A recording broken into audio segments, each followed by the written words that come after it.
So again, we're talking about the holy and the profane. We're looking at Leviticus chapter 22. And in our intro, as we sent out the description for this particular teaching, which those of you who subscribe to our website, we send out each week the description of the teachings that we're going to be doing on Thursdays, searching the scriptures, on Fridays, Sabbath premiere, and on Sabbath as we come together for our Sabbath service. And in this particular description, we discussed how YeHoVaH's dealings with his creation had much to do with their response to him and his commandments. We see this from the creation. The holiness of our Father, the creator of heaven and earth and king of the universe, was established from the creation of man and reaffirmed amongst the children of Israel.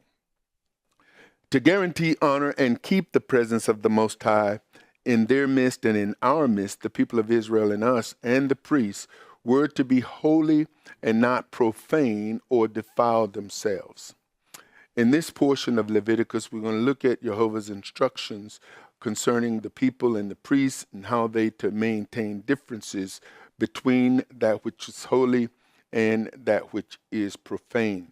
And we're going to make some connections here, even in the earlier stages of this particular teaching, because there are things that are mentioned in the New Testament that without understanding Father's purpose, plan, and his will for his people, it would be very difficult to understand even these verses that we find and have read in the New Testament. The commandments in this passage, like all of Torah, was for Israel's current situation under Moses and the future under the Aaronic priesthood, the judges, the kings, the prophets, and Messiah, and that would be with the exception of the Aaronic priesthood. And what we've discussed as we've gone through Genesis, Exodus, now Leviticus, is when Father brought the children of Israel out of the land of Egypt, he gave them instructions, and these instructions was in perpetuity. In other words, from the time they entered into the wilderness until this day, these instructions were given on how the people were to conduct themselves in community and in his presence. And so the first high priest Aaron, and then after the children of Israel entered into the land, they were given judges, and then they were given kings, and of course the prophets, and then ultimately the prophesied Messiah who came under the order of the Melchizedek priesthood. The priests were given a portion of many of the gifts, offerings, and sacrifices that were presented to YeHoVaH by the people. And we covered this in Leviticus 1, 2, up until the first several chapters dealt with the various offerings that we're going to see some of them repeated in this particular chapter.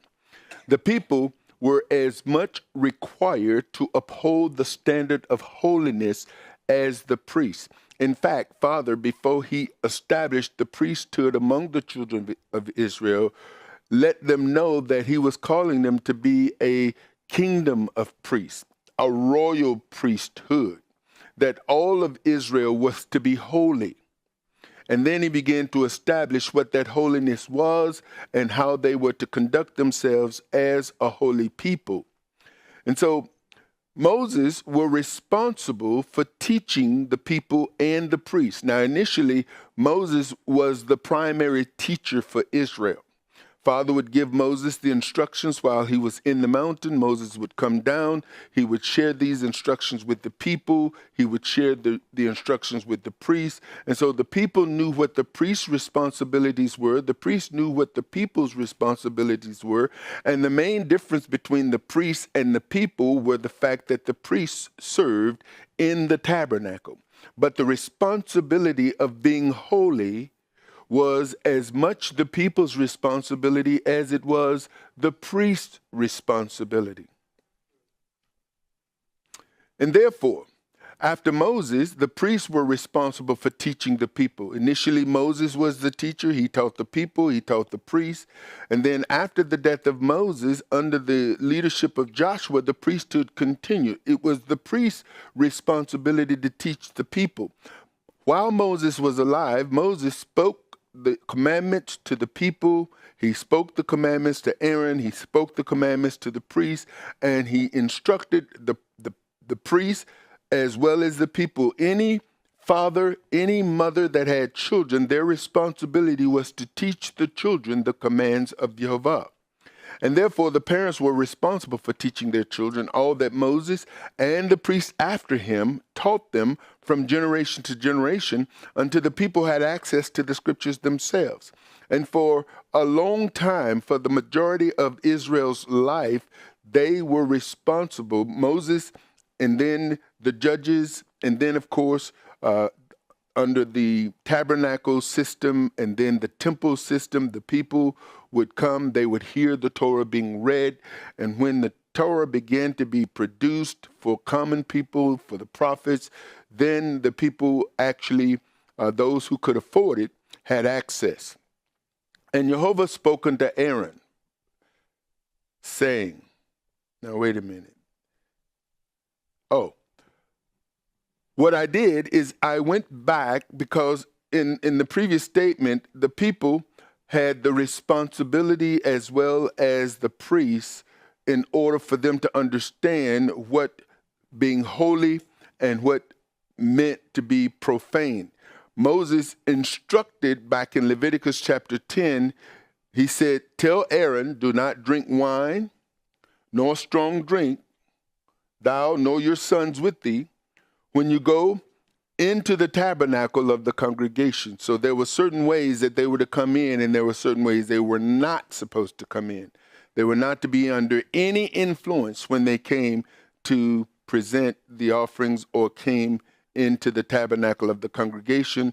And then if they failed to follow these instructions, of course, they could die. It shall be a statute forever throughout your generations.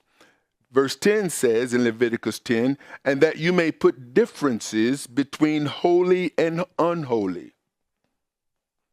That you may put differences between holy and unholy, and between unclean and clean. And that you may teach the children of Israel. Teach them what? They too. Because just as they were responsible for putting a difference between what was holy and unholy, what was clean and unclean, the people were to be taught. Moses was to teach the children of Israel all the statutes which YeHoVaH had spoken unto them by the hand of Moses. So now Moses is speaking to them. They're responsible for what? Teaching their children.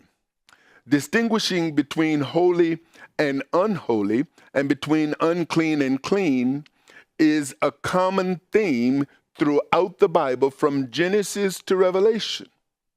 And so we note, firstly, when Moses or when YeHoVaH told Noah to bring animals into the ark, he specifically identified that he was to bring a certain amount of clean and a certain amount of unclean animals onto the ark. This is in Genesis. This goes all the way into Revelation, where it's going to be dealing with the issues of unclean and clean, that which is allowed and that which is disallowed. Paul wrote in 1 Timothy 1:9 says, knowing this, that the law is not made for a righteous man. Now, here's something for the grace people. That the law was not made for righteous men. So, but for the lawless and disobedient. And who was that?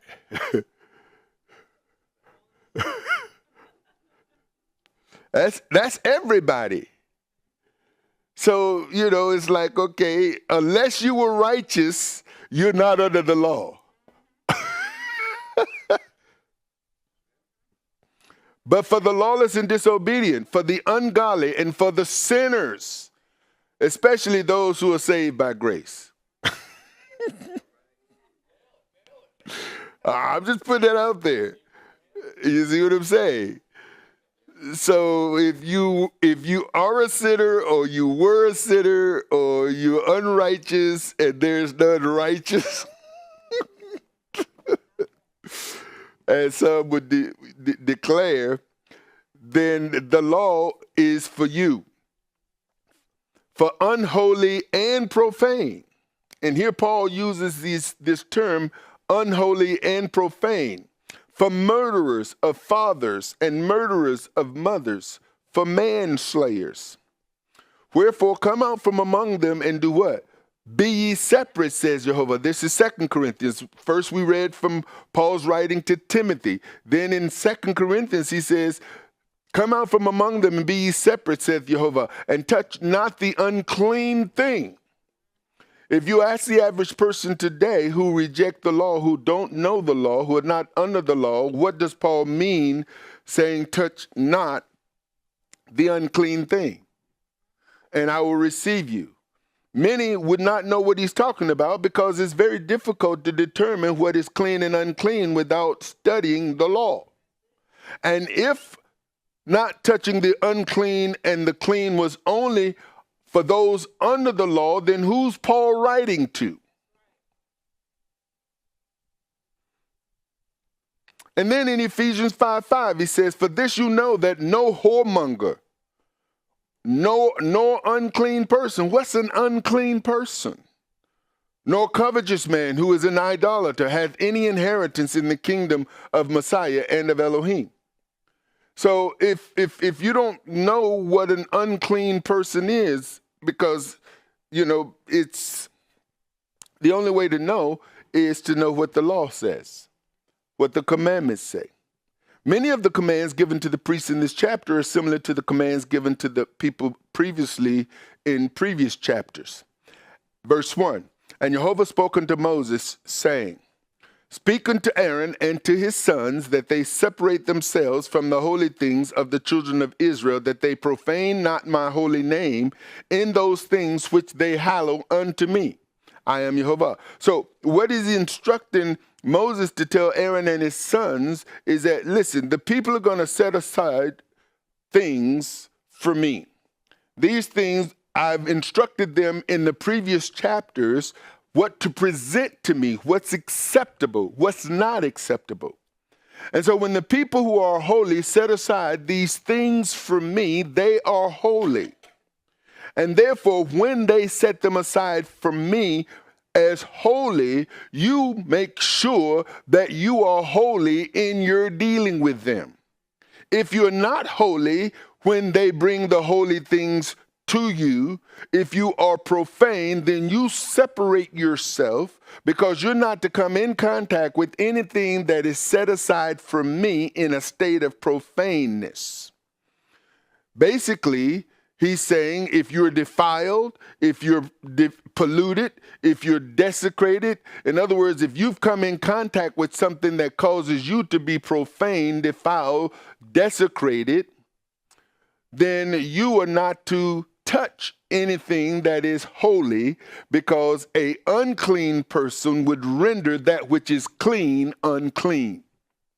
An unclean person coming in contact with that which is holy would render that which is holy unholy. The hallowed thing is the thing that has been sanctified, consecrated, dedicated, holy, separated. So that which the people bring, you are to separate yourself from that if you're in any state of uncleanness. And this is further explained in the coming verses. The priests were to separate themselves from the holy things which they became unclean, when they became unclean, so they would not profane that which was holy unto YeHoVaH. And so Moses warned the priests of the dangers of being cut off for approaching the holy things of YeHoVaH when they were unclean. This is what he says. Say unto them, whosoever be of all your seed among your generations. So what is he speaking? All your seeds among your generations. So for this generation, the next generation, the next generation, and the generations to come. So what he's giving them then is still in effect or was in effect up until the priest system, the tabernacle, and then later on the temple was no longer in service. So the priest could only serve in the tabernacle and then later in the temple. During the time of Babylonian captivity, they were not in the tabernacle nor had access to the temple, and therefore they lost the understanding. They couldn't continue to serve. They couldn't hallow themselves in the sense of being in the land. They were in captivity because they had defiled the tabernacle. They had not followed the instructions that they had been given. And then when they were returned to the land, then they reestablished the tabernacle or the temple system, first under the leadership of Nehemiah, Ezra, Zerubbabel, and then, of course, Herod came on the scene, and then built what we know today as Herod's temple in what people call the Temple Mount.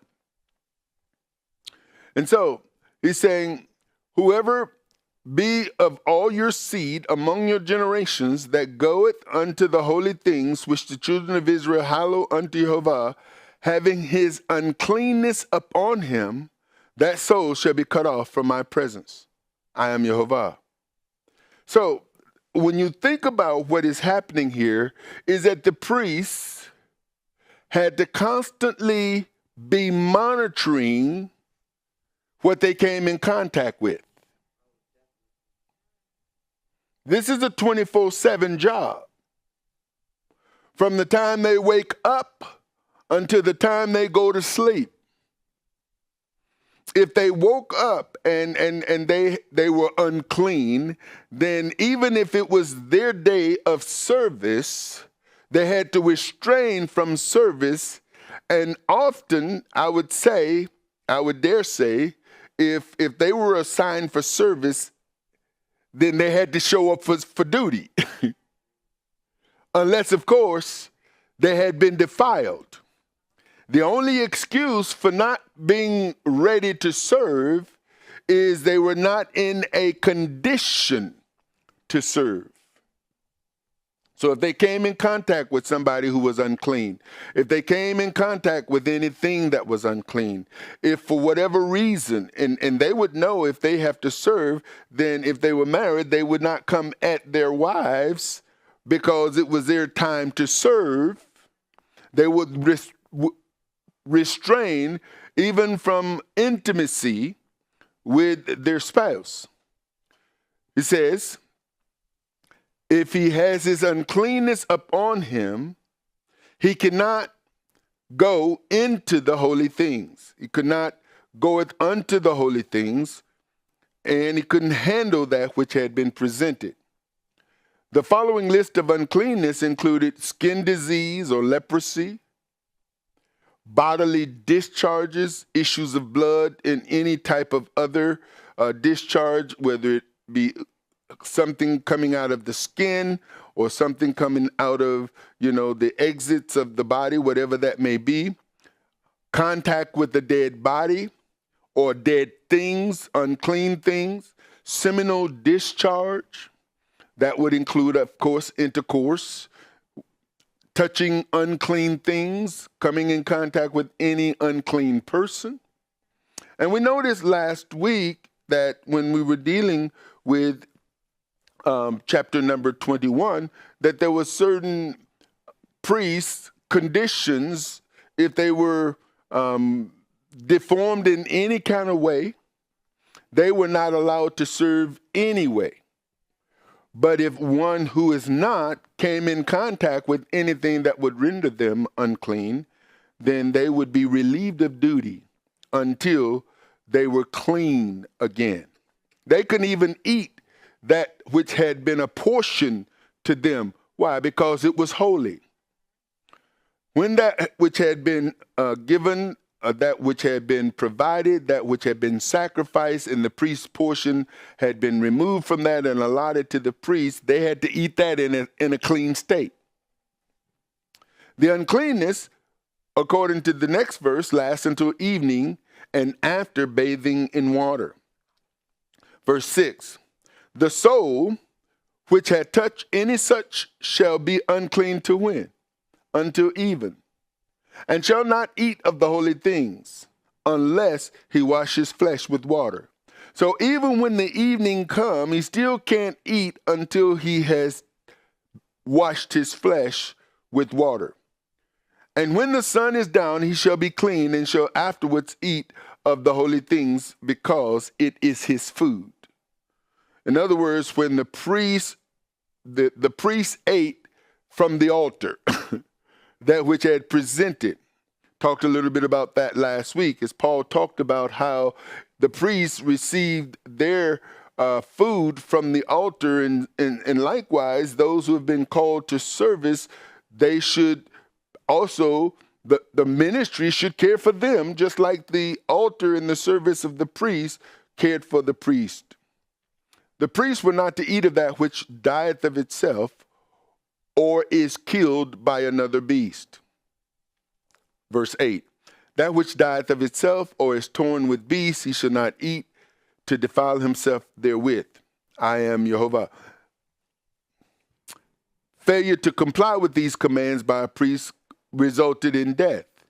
Verse 9 says, they shall therefore keep mine ordinance, lest they bear sin for it and die, therefore, if they profane it. And here again, YeHoVaH says, listen, I'm the one who sanctify you. YeHoVaH is saying to Moses to tell the people, and he's reminding the people on several occasions, that their sanctity or their sanctification comes from whom? From YeHoVaH. He's the one who sanctifies us. But we also have to sanctify ourselves, because as set-apart people, we can't act or conduct ourselves in non-set-apart ways. If we're going to be a set-apart people, if we're going to be a sanctified people, if we're going to be a holy people, we have no choice but to come out from amongst anybody and anything that is unsanctified and unholy. We cannot be engaging in defiling activity, defiling behavior, coming in contact with defiled people, fellowshipping with people who are defiled, unholy, and unset apart. Now, that doesn't mean that we avoid these individuals, because you can as long as you're in the world. But there is a way that you and I, as sanctified, set apart, holy people, are to conduct ourselves in the earth, in the world we live in. Now, we're going to see in this particular passage also that there are three types of strangers, or three words in the Hebrew: Zoar, Ger, and Nekar, which we're going to see in verse 10, 12, and 13 as far as Zoar, strangers. And then in verse 18, Ger, strangers. And then in verse 25, Nekar, strangers. Now, these are three different categories, but it's the same word. And so when you look at the word, it's important to look it up, and also for you to understand it in the context that it is given. There's some strangers that cannot present any kind of offering, but there are some strangers that can. So all strangers are not the same. Verse 10, there shall no stranger eat of the holy thing, a sojourner of the priest, or an hired servant shall not eat of the holy things. In other words, those who come to visit the priest, those, and I understand, and this is where it's important to understand that there are, that what Moses gave the children of Israel then was still in effect in the time of Messiah, couple of thousand years later, you see. So here it is, Moses is operating, he's communicating, and he's speaking to them, because we see that there were banquets and feasts where individuals were invited into the priest's home, or the Pharisees' home, or the Sadducees' home. And when you think about it, that if everything that the priest had for food in his house came from the altar. And now he's got guests in his home who are not priests. They would not be permitted to eat the food that he's providing, which suggests that the priest had other food, which would indicate there would have to be a separation between the holy food and the other food.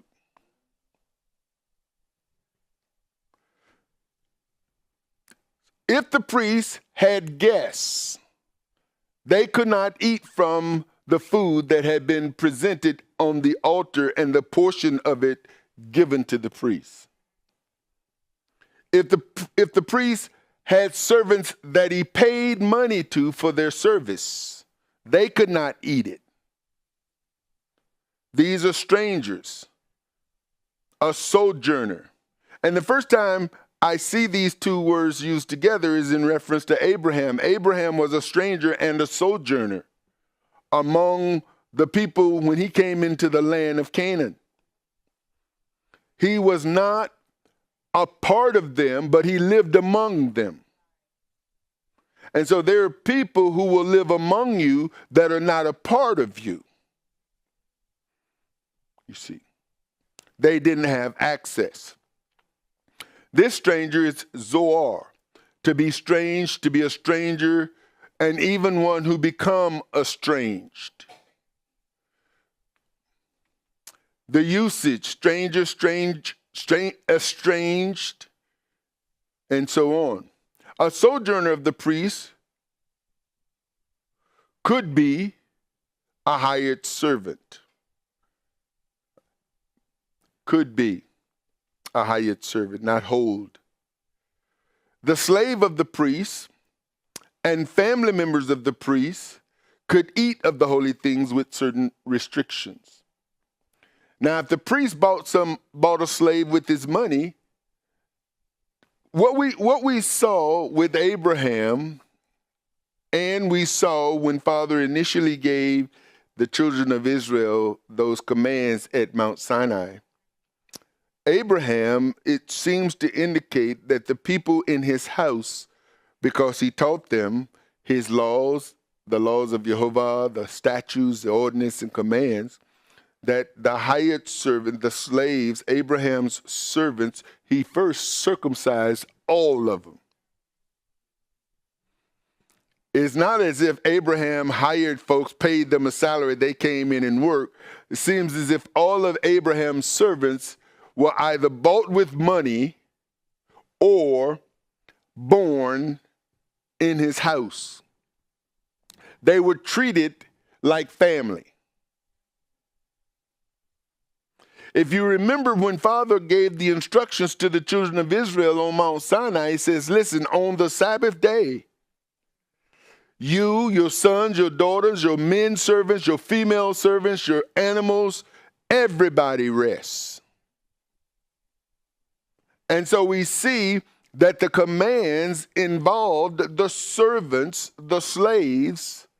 Everybody was treated the same, and there was one law for everyone. Verse 11 says, but if the priest buy any soul with his money, he shall eat of it. Why? Because the person now belongs to the priest. It's part of the priest's household. He shall eat of it, and he that is born in his house. So if he buys servants and then they have children, they shall eat. Why? Because the provisions of the servants in the house of the priest come from whom? From the priest. And the priest's provisions come from YeHoVaH. They shall eat of his meat. If the priest's daughter also be married unto a stranger. See, that's that one that may be estranged, because if they're not a priest, well, first of all, the priest's daughter shouldn't be marrying outside the priesthood. However, there are circumstances Where, like when the children of Israel were in Egypt and they came out of Egypt, and now all of a sudden you got all these individuals who got married while they were in Egypt. Now you got a situation just like in the time of Nehemiah and Ezra's day in the Babylonian captivity, individuals married individuals while they were in captivity, and now that they're coming out of captivity and see the restrictions that they should have been living under, because they didn't have access to the instructions, now a person has to make the decision, now that I've come into the instructions of the Most High, what is my response to these instructions? This is why you'll find even today individuals who were Christians or heathens who come into the Torah, and all of a sudden it's like, okay, how do I enter into covenant with the Most High? Well, as a male, in order for you to enter into the covenant as was given to Abraham, then it requires a circumcision. Well, wait a minute, we're not under the law. Well, neither was Abraham, if you look at it from that perspective, but the covenant of circumcision was given to somebody who was not under the law, but was under faith. But he obeyed. He obeyed the instructions that were given to him, and it was attributed unto him as what? Righteousness. So until Messiah, righteousness came where? From obeying the instructions of the Almighty. After Messiah, everyone who is righteous in him will do what? Obey the instructions of the Almighty. It all boils down to obeying the instructions of our Father who are in heaven.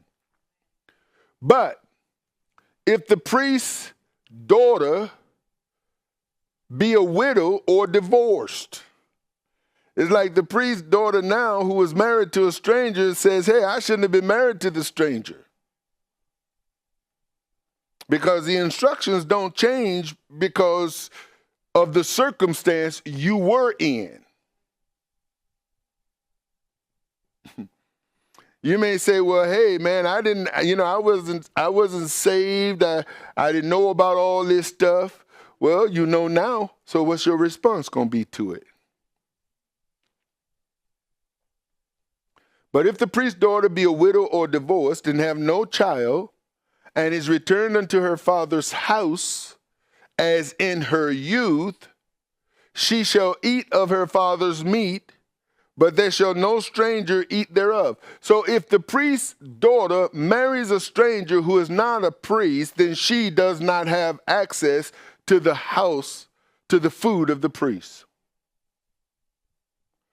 Just because she's the daughter of a priest, but she lives in the house with another man who is not a priest, no access.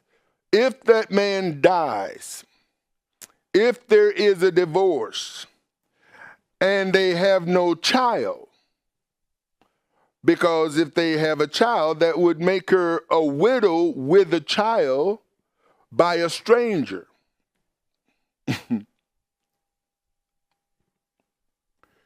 And she returns unto her father's house as in her youth. And what is it saying? That she now comes under the headship of her dad. In other words, her dad can, if she makes a vow, her dad can nullify the vow. If she makes a decision, her dad hears about it, don't say anything about it, then it stands. But if he says something, then it doesn't stand anymore. I can see why some people today don't want to be under the law, because the law is very protective as it is restrictive. You cannot have the protection of the Most High without the restrictions of the Most High. But there are people who want the protection and the resources and provisions without the restrictions that come with it.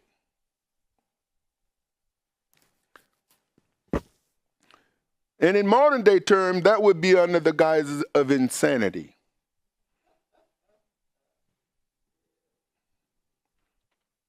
Much of the food that came into the priest's home were from the offerings presented to YeHoVaH. The priest had to keep that food separated from other foods that came into his home and had to be cautious when entertaining guests to make sure the food served to guests were not served on the altar of YeHoVaH. And if a man eat of the holy thing unwittingly, now there's the possibility that stuff can get mixed up. You got servants serving. But if for whatever reason there's a mistake, somebody's got to pay for that mistake. And it is not the priest per se. He shall put the fifth part thereof unto it, and shall give it unto the priest with the holy thing. And these mistakes can happen, well, if a person is not focused. Because, when it comes down to the tenth of an animal, when it comes down to the tithe, when it comes down to vows, when it comes to restitution, there are times when things could be set apart and for whatever reason got mingled. Only to later on be realized that it was mingled and it never should have been mingled.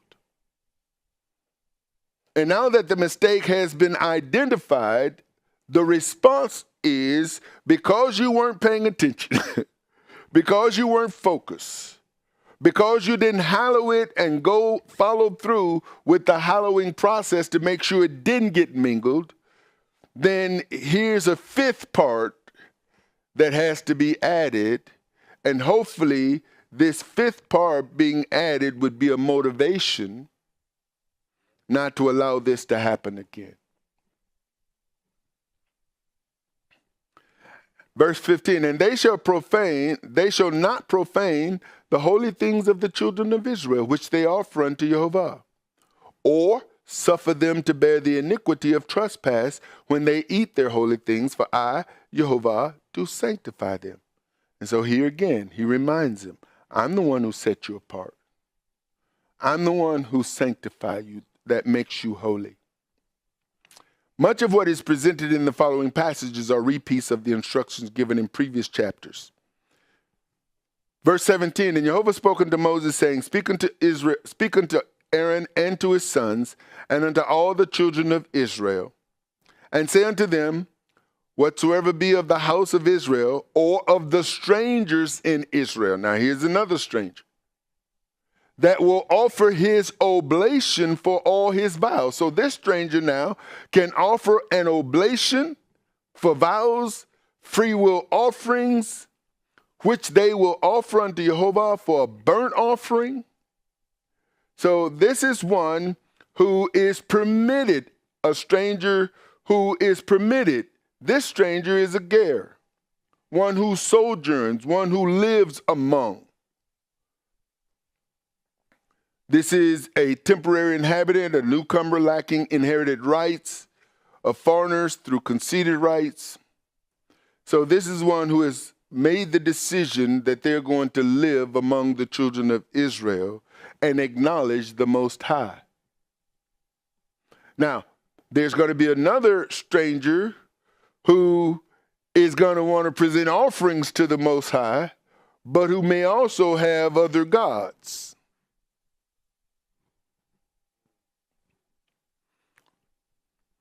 All animal sacrifices and offerings were to be without blemish. A distinction is made in this verse of beeves, which are large cattle, sheep, and goat. Leviticus 22:19. You shall offer at your own will a male without blemish of the beeves, of the sheep, or of the goats. Now, the beeves, of course, is a cattle, a herd. It's from the cattle, the herd, the oxen, an ox. This is a large animal. It's used as ox, as herd, beeves. Now, an ignorant person will look at that and say, that's bees. Talking about, well, how can they be offering bees? They unclean, ain't they?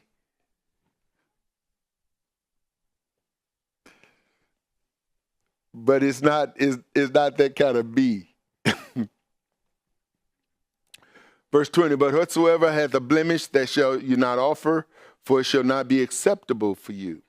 So now when a person is going to present an offering, they got to carefully inspect that offering. If it's a cattle, a sheep, or a goat, they're looking at that from snout to hoof, or from snout to tail, or whatever. But it's careful examination. It's carefully examining it and then setting it apart from the rest of the animals.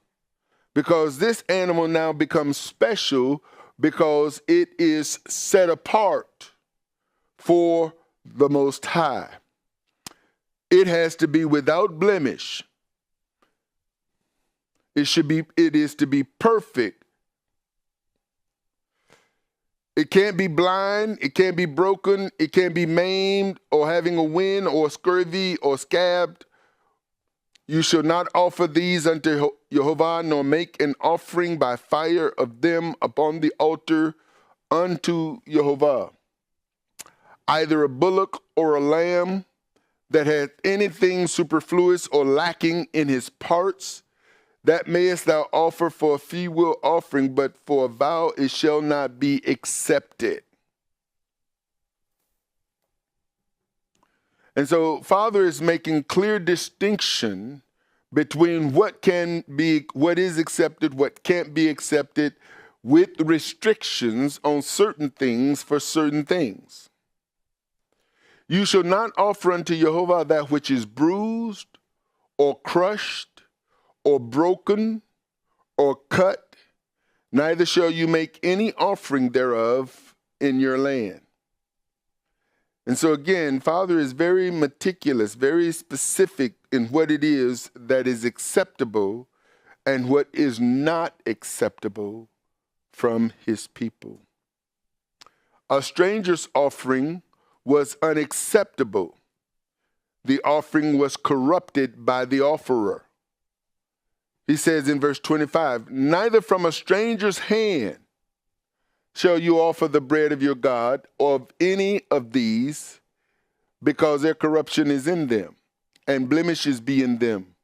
They shall not be accepted for you. So now the priest is like, first and foremost, the priest's heart had to be examined. And the priest had to examine his own heart. When the people begin to stop giving and then begin to give whatever, we see this happening because Malachi addresses the issue. When your livelihood comes from the people, then one now can begin to show some kind of favor or turn a blind eye because they see the people as their provision. Now, this is very deceptive because it can move into a lot of arenas, whether one be a judge, a magistrate, having to judge between individuals. Father is going to, he said it, he'll say it several times as we go through the Torah. He's no respecter of person. There's not to be bribes. You can't show favors when it comes down to righteous judgment. Everyone has to be dealt with by the same instructions, laws, and therefore, when a person begins to look at the people for their provisions, they can forget the fact that it is the Almighty who has instructed the people, lest they lose sight of him. Because now when it comes even into ministry, people who are looking to the people, leaders who are looking to the people for their provisions may begin to water down the message, not speak the instructions of the Almighty to the people because the people may not like it.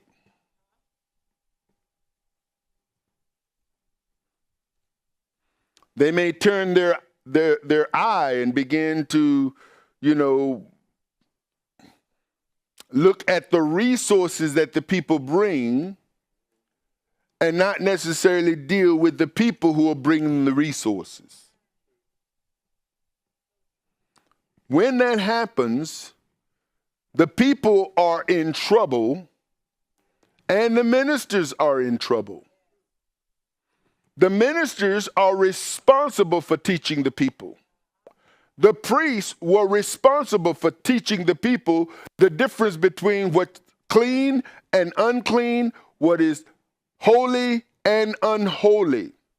Therefore, by teaching the people that, they now will be teaching them what is acceptable and what is unacceptable. In order to teach that with authority, one must hold oneself to the same standard.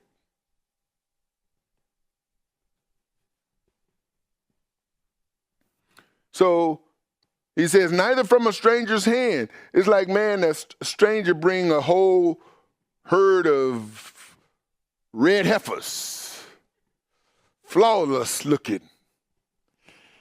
And the priest is it's like, I know it's coming from a stranger. You remember with Saul, we haven't gotten to that point in our studies, but those of you who've read the Bible, when Saul was sent out to do battle, he was not supposed to take any of the animals.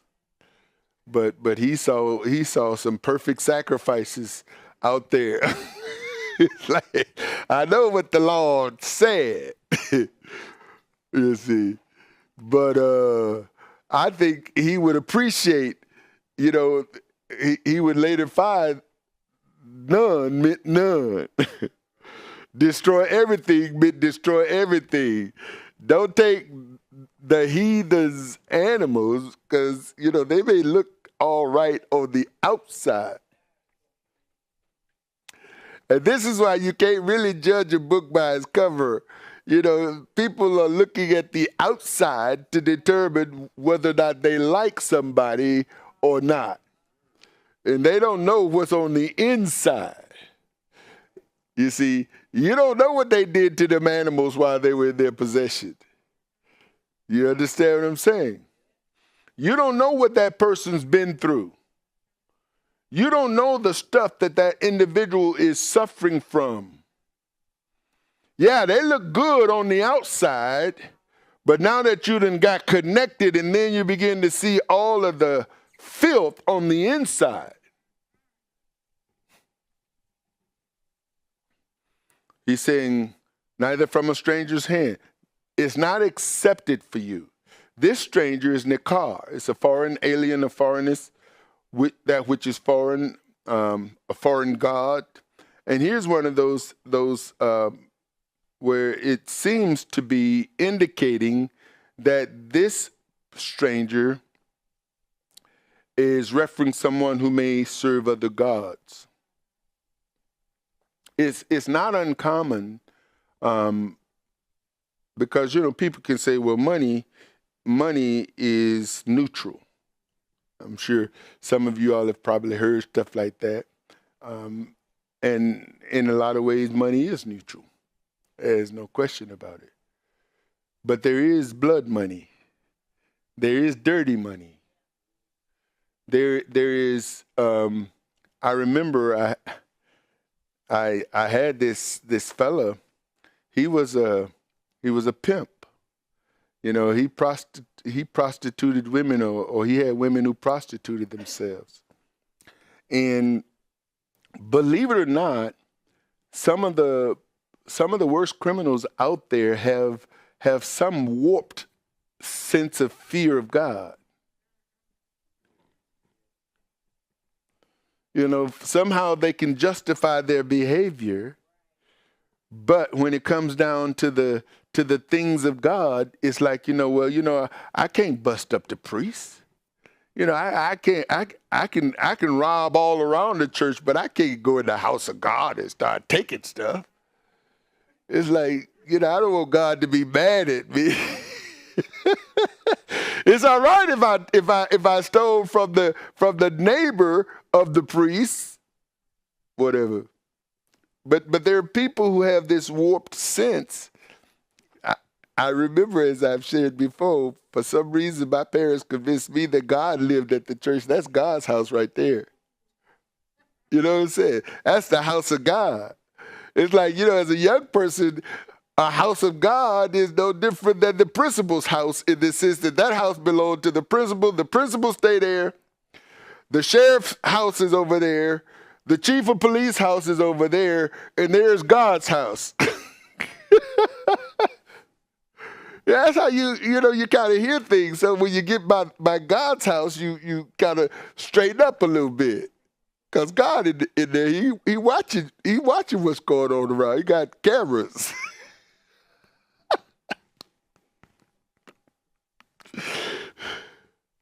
I don't know, you get that idea, and it kind of carries through even into adulthood.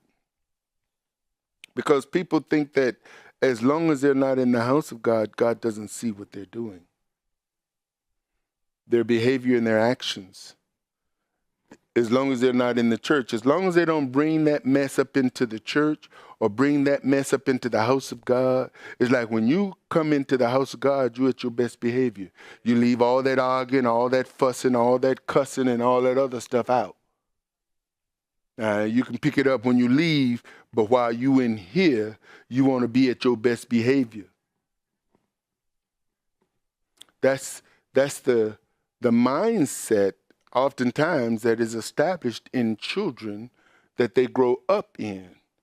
So they could be mean as a junkyard dog, at home, but then come to church and act like a saint.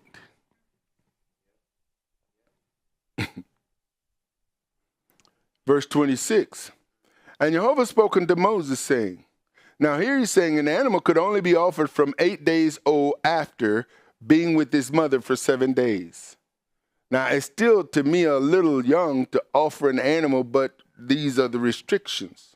When a bullock or a sheep or a goat is brought forth, then it shall be 7 days under the dame mother, and from the 8th day and thenceforth it shall be accepted for an offering made by fire unto YeHoVaH. Now, I know that, cattle aren't born, small. Animals aren't born. They usually start walking within, a couple days or before that. I've never seen these animals born, so they start walking right away. In some cases, for those you country folks who watched, all I seen is what I see on TV. But anyway, when you see these animals born, and then these are some pretty sizable animals, I would dare say. But until they are 8 days old, they can't be offered according to YeHoVaH's instructions. A mother animal and its young could not be offered on the same day. Now, previously we saw that a mother and its young could not be seethed together, but here they can't even be offered on the same day. Verse 28, and whether it be cow or ewe, you should not kill it and her young both in 1 day. And when you will offer a sacrifice of thanksgiving unto YeHoVaH, offer it at what? Your own will. On the same day it shall be eaten up. You shall leave none of it until the morrow. I am YeHoVaH. And we saw this when we looked at the Thanksgiving sacrifice or the Thanksgiving offering, the free will offering, that there's some offerings that you can eat up to 3 days and can't eat after the 3rd day, but then this particular offering, you can't even leave none of it until tomorrow. It had to all be eaten that day. Therefore shall you keep my commandments. And so now he brings this to a close, informing them that they are to keep the commandments, to do them, reminding them of who he is. Again, I am YeHoVaH. Reminding them that they are neither to profane his holy name. And as I explained earlier, when it came down to the fact that when we pronounce the blessing upon you, the name of YeHoVaH is being put on his people. What we do as his people determines whether or not we render his name holy or we profane his name.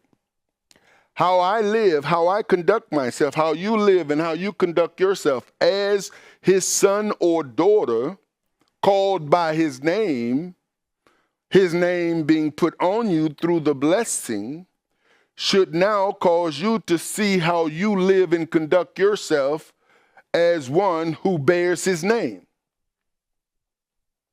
He says, don't profane my holy name. How can we profane his name? By conducting ourselves in ways that would bring shame to him. When somebody said, well, you know, you call, this used to be big, you call yourself a Christian? I know none of y'all ever heard stuff like that. But there's an expectation of the world around you how a Christian is supposed to conduct themselves. And Father is saying to his people, I have an expectation of you how you're supposed to conduct yourself as one who represents me. If you're going to be his ambassador, if you're going to be his ambassage, if you're going to be his spokesperson, if you're going to be his son, his daughter, his representative in the earth, then you represent him 24/7. And it's best to be mindful of your behavior. And this is why I keep repeating, you know, we have to always monitor ourselves. If I monitor me, if I monitor my behavior, what I have identified, if I've done my job, I've identified those around me who have the ability to get underneath my skin, if you would. I identify those people who have access to my emotions.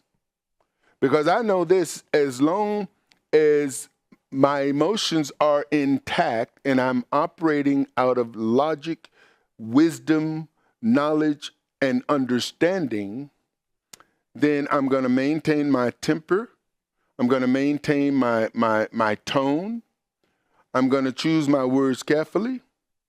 But if for whatever reason I allow something to penetrate and to move me into an emotional state, then I'm liable to say anything. My tone, my choice of words, my body language, my demeanor, all of a sudden, who I am is not who I'm supposed to be. I'm behaving and conducting myself like something that is not his representative. And if I don't monitor myself, because the key is to catch me before I go off. Because, you know, once you go off, it's like it's a while before it's like, oh, man. But, you know, while you're out there, it's like, I'm out here now. You know, I'm going to have to repent at some point anyway, but while I'm out here, and I got to repent anyway, this is way some, but the key is not to get to that point. And the only way you will keep from getting to that point is that you are constantly monitoring you. Because you'll know when your temperature starts rising.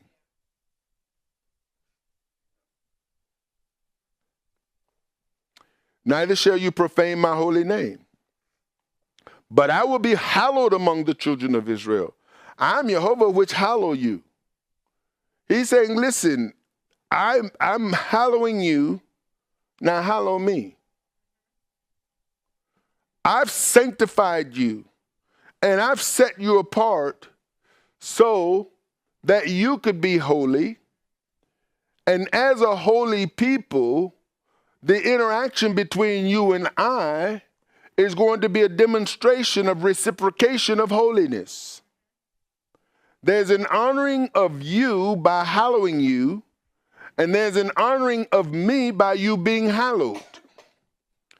When you who is hallowed or holy honor me, then you recognize I am holy, the one who hallowed you and made you holy.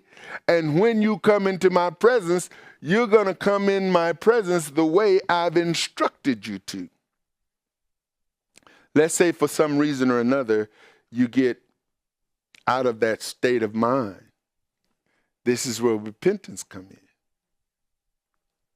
And I will tell you that if you really paid attention to you, focus on you, then you would be monitoring yourself, mindful of your actions, choosing your words carefully, determining who you associate with and who you don't, thinking about what you're about to say before you say it, and determining whether or not you should.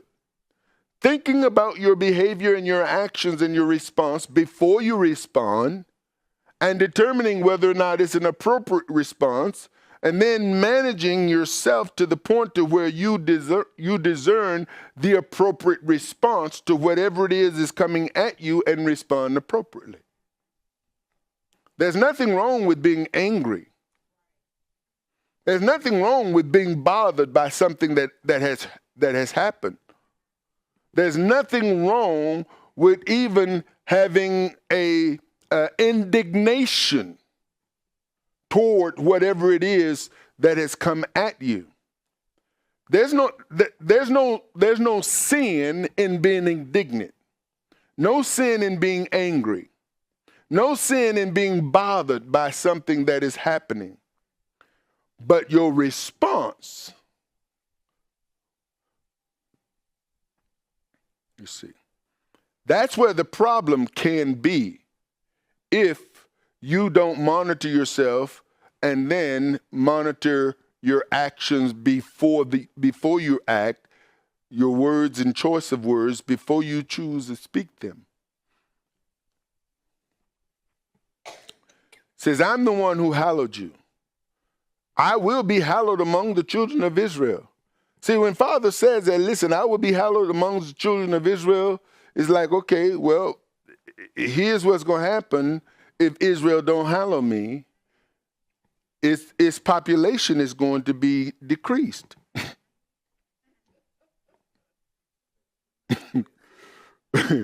Yeah, there's going to be a decrease in the population. You was 10, now there's only 9 of y'all. Did the rest of y'all 9 see what happened to number 10? Okay, now there's 8. At some point, somebody's going to say, because see, remember, I can't help but think about the spies who were sent into the land. It's like, okay, there are people, that, and it's unfortunate that people who have the heart and are committed to doing the right thing sometimes are affected by the people who are not. I know in the military there's what they call peer pressure, but long before you get to the military, there's peer pressure. There's peer pressure in elementary school and preschool. I'm thinking, I have grandchildren, and the schools have become experts in reaching parents through the children because, they put on a fundraiser at school and load your child down with stuff to bring home and then create competition among these children don't know nothing about no competition, but here's what they do know. If you sell a certain amount of these candies, you're going to get a prize. And all they care about is the prize. They don't even care about how much the stuff costs that they selling. They just expect somebody to buy it, pay the amount so that they get the prize. And they don't want to be disappointed with the prize. And the parents don't want that child to be disappointed because some other child got the prizes and their child didn't get no prize. And now the child come home mad or angry or upset because they didn't get a prize.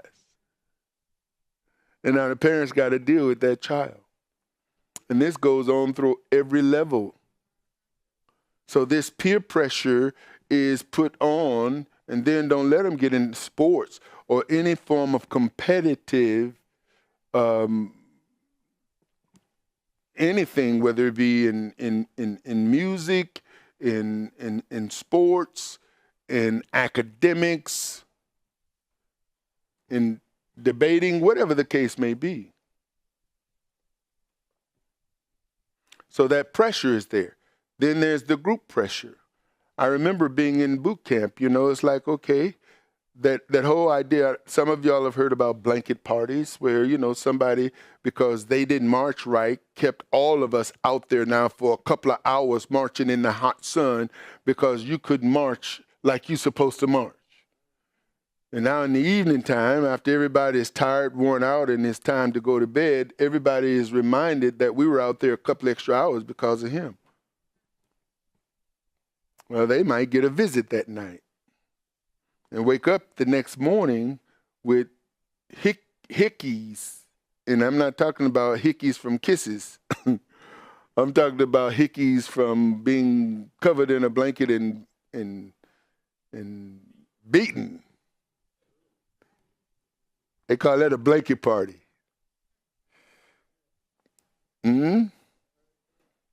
I tell you what, you might walk with a limp the next day, but you're going to be in step.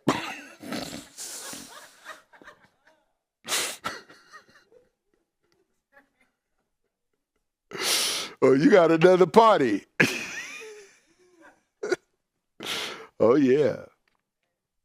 And so Father's saying, listen, I will be hallowed among the children of Israel. Don't profane my name, hallow me. I am YeHoVaH which hallowed you. I am YeHoVaH that brought you out of the land of Egypt to be your Elohim. I am YeHoVaH. And so that brings this chapter of Leviticus chapter 22 to an end.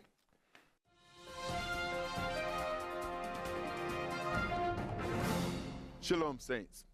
Tithing and giving first fruit offerings are critical parts of the believer's faith and has its foundation back in Genesis 4:4, when Abel brought of the firstlings of his flock and of the fat thereof.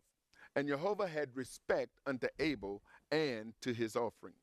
Abel was commended by YeHoVaH in Hebrews 11:4, where it states that by faith Abel offered unto God a more excellent sacrifice than Cain, by which he obtained witness that he was righteous, God testifying of his gifts, and by it he being dead yet speaketh. Solomon said in Proverbs 3:9 and 10, honor YeHoVaH with thy substance and with the first fruits of all thine increase. So shall your barns be filled with plenty, and your presses shall burst out with new wine.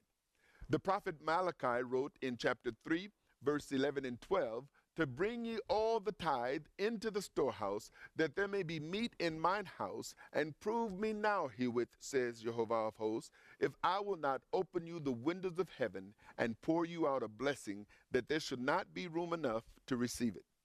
And I will rebuke the devourer for your sakes, and he shall not destroy the fruits of your ground, neither shall your vine cast her fruit before the time in the field, says YeHoVaH of hosts. And all nations shall call you blessed, for you shall be a delightsome land, saith YeHoVaH of hosts.